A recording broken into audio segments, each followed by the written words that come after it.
তুমি খাইবা এই পাউস? হ্যাঁ, আমার টুবলিটার প্রথম প্রথম বাচ্চা হয়েছে, 1.5 মাসের বাচ্চা হয়ে আজকে 2-3 দিন বাচ্চা নষ্ট হয়ে গেছে। এতদিন কিছুই খাইতো না, এখন খাই।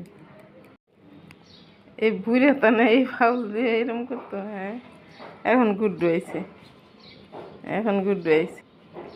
ফেন্সি, তুই আজকে বাড়িতে বাইরে গেছিলি? হ্যাঁ, এখন তুই আবার বাড়িতে ঢুকছস, সাবধানে তুই থাকবি। এই পাউস নিয়া কারাকারি, ঠিক আছে? এই ফেন্সি নিয়ে এই অবস্থা করতো। হ্যাঁ, কি অবস্থা? পাউচ চাই আমার কাছে, পাউচ দিতাম, কই বইছে? পাউচ খাইবা? হ্যাঁ, টুবলি, টুবলি, ওই যে আরেকটা হয়েছে।